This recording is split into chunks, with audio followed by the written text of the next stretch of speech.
Namaskar. Ashish Mittal again from Arson. Friends, another temple design I have for you, and this one is a very big unit as customized for the client. Client ने जैसा बताया, हमें जिस size की unit बताई वो हमने बनाई और मैं आपको अभी यूनिट दिखा रहा हूँ. Along with this unit, I have something additional in this video for you. कुछ एक्स्ट्रा भी है आज, और वो है कुछ एक्स्ट्रा टिप्स, कुछ गाइडेंस हम जो आज लेंगे. हमारे साथ हैं पंडित मुदित कुमार झा जी, और इनसे हमने खास रिक्वेस्ट की है कि आए हमें कुछ गाइड करें, ताकि वो हमें और हमारे क्लाइंट्स को, हमारे व्यूअर्स को कुछ एडिशनल टिप्स दे सकें. अब मैं पास ऑन करूंगा पंडित जी को, जो आगे आपको इसमें इंफॉर्मेशन देंगे. नमो नारायण. मैं पंडित मुदित कुमार झा आज मंदिर के बारे में कुछ बात करना चाहूँगा. मंदिर में छोटी छोटी चीज़ों का ध्यान हमें रखना चाहिए. उसकी स्थापना, मंदिर में फोटो कैसी या मूर्ति किस तरीके की रखनी चाहिए, क्या उसका साइज होना चाहिए, और किस तरीके से हमें पूजा पाठ करना चाहिए. और वो कुछ चीज़ें जो हैं वो ये हैं. जैसे सबसे पहली बात हमने करी मंदिर की स्थापना. तो सबसे पहली चीज आती है, जब हमारे पास मंदिर आता है तो हम मंदिर का करते क्या है. बहुत से लोग क्या करते हैं, मंदिर खोला, डायरेक्टली उस मंदिर को अपने पूजा स्थल पर या जहां भी हमें रखना है हमने वहां पर रख दिया. ना उसका शुद्धिकरण किया, ना उसे स्थापित किया, ना ही सही तरीका जाना कि हमें किस तरीके से और भगवान को कहाँ पर रखना चाहिए, ना ही कोई सही समय दिया. तो सबसे पहली चीज हम क्या करेंगे, जब मंदिर हमारे पास आएगा, सबसे पहले जब उसको अनपैक करते हैं तो हमसे सबसे पहली चीज है उसका शुद्धिकरण. हम शुद्धिकरण उसका कैसे करेंगे. शुद्धिकरण करने के लिए हमें गंगा जल की जरूरत पड़ेगी. बहुत से लोग ऐसे होंगे जहां जिन्हें गंगा जल नहीं मिल पाएगा, तो वो क्या कर सकते हैं, एक किसी भी कटोरी में पानी लेकर और उसमें शुद्ध दूध, ताजा दूध लेकर उसको मिला लें, और अपनी उसमें या तो आम का पत्ता, अगर आम का पत्ता नहीं मिल पाता है तो एक फूल रख लें. अगर फूल भी कई जगह होता है कि फूल नहीं अवेलेबल है, तो हम अपनी ये 3 उंगलियां इस्तेमाल कर सकते हैं, जो कि पूजा पाठ के कर्मों में शुद्ध मानी गई है. इस उंगली का इस्तेमाल हम नहीं करते किसी भी पूजा के काम में, क्योंकि इसे माना गया है जब भी हम पितरों का काम करते हैं तो ये उंगली इस्तेमाल की जाती है. हम हवन भी करते हैं तो हमें इन 3 उंगलियों से आहुति देनी चाहिए. तो हम क्या करेंगे, उसमें पानी का छींटा हम अपने मंदिर के ऊपर डालेंगे, जिसमें हम चाहे तो मंत्र बोल सकते हैं. मंत्र है ओम अपवित्र पवित्रो सर्वावस्थांगतो यमृत पुंडरी काक्षत तरवहम धृसुचि. आप नहीं, अगर ये भी आपको लगता है कि मंत्र भारी है, तो आप 3 बार छींटा देके ओम विष्णुवे नमः, ओम विष्णुवे नमः, ओम विष्णुवे में करके उसको शुद्ध कर सकते हैं. शुद्ध करने के बाद आपको उस स्थान को भी शुद्ध करना पड़ेगा जहां पर आप उस मंदिर को रखेंगे. वहां पर जल का छींटा मारें. जल का छींटा मारने के बाद कुमकुम आप चाहे तो वहां लगा सकते हैं. मंदिर पर लाल कुमकुम लगा के मंदिर को स्थापित करें. तो सबसे पहली चीज आप क्या करेंगे, जो भी आपके इष्ट देव या देवी या देवता हैं, सबसे पहले उनकी जो भी मूर्ति है उसको आप सेंटर में लगाएंगे.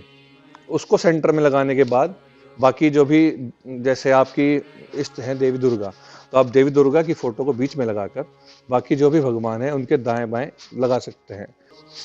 बहुत से लोग पूछते हैं पंडित जी कि हमें कोई मुहूर्त देखना चाहिए मंदिर को स्थापित करने के लिए. तो मुहूर्त तो हमें उस चीज़ के लिए देखना पड़ता है जब कोई हम काम करते हैं, कोई अच्छा काम या घर में प्रवेश करना हो अपने चीज़ के लिए. लेकिन हम जब उस भगवान को स्थान दे रहे हैं तो उसके लिए हमें कोई मुहूर्त देखने की ज़रूरत नहीं है. लेकिन हाँ, फिर भी अगर आप लोग चाहें तो साल में 365 दिन एक मुहूर्त ऐसा है जिसमें कोई भी शुभ काम किया जा सकता है, और वो है अभिजीत मुहूर्त. यह रोज 11:45 से लेकर और 12:45 तक रहता है. और कहा जाता है कि इस अभिजीत मुहूर्त में आप जो भी काम करेंगे उसमें आपको विजय की प्राप्ति होगी. हमें ये चीज का बहुत ध्यान रखना पड़ेगा कि जो भी मूर्ति हमने, जो हमारी मूर्ति आगे है और जो पीछे वाली मूर्ति है, अगर हमने मान लिया कोई शेल्फ लगवाया है और उसके पीछे कोई मूर्ति रखी है, तो उसके जो पैर हैं, जो हमारी आगे मूर्ति है, उसके सिर पर ना आए.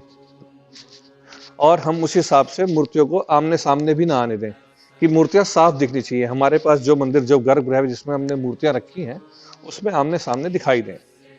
ये चीजें हुई मूर्तियां रखने की बात. उसके बाद कई चीजें, हम बहुत से लोग होते हैं कि हम बड़ी बड़ी मूर्ति रख लेते हैं. हमें अपने घर में जो भी मूर्ति हम रख रहे हैं 8 इंच हाइट उसकी होनी चाहिए. अगर हम इससे बड़ी कोई पत्थर की मूर्ति रखते हैं तो हमें उसकी प्राण प्रतिष्ठा करवानी पड़ती है. तब हम उसकी पूजा जो है अपने आमने सामने बैठकर नहीं कर सकते. अब आप लोगों के मन में ये बात आ रही होगी, पंडित जी कैसी बात कर रहे हैं कि भाई मूर्ति अगर हमारे घर में है तो हम उसके आमने सामने बैठ के पूजा क्यों ना करें। उसका एक बहुत बड़ा कारण है, हम पूजा उसके सामने बैठकर इसलिए नहीं कर सकते कि जब उनके नेत्रों से जो तेज निकलता है वो तेज हम बर्दाश्त नहीं कर पाएंगे।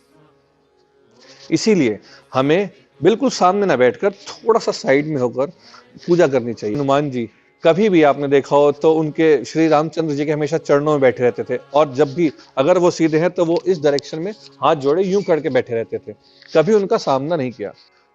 We should have a temple in our house. That is necessary because when we place a temple in our house, it provides lot of positive energy in our house.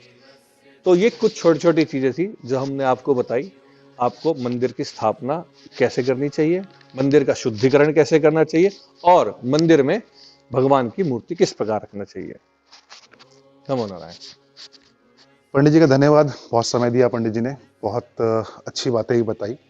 और अगर आपको भी कुछ एडवाइस, कुछ सलाह चाहिए, if you want some advice about your temple, about your home, about the direction, और any personal advice, Pandit ji ने हमें समय देने का वादा किया है, हफ्ते में 3 दिन 2 घंटे वो हमें देंगे। So you can contact us and will not charge. We are not charging, and Pandit ji is not charging for that because he's associated with us and connected with us. Rest about the temples, there are several videos, बहुत videos हैं, बहुत सारे design हैं. You can visit our website arsonwoods.com. You can go on this YouTube channel and you can check the videos if you want. And if you have any advice for us, any suggestions, we're most welcome. This is our art, the work that we are doing and sending across the globe. Hope you like it. Request for a few comment of yours. Thank you so much.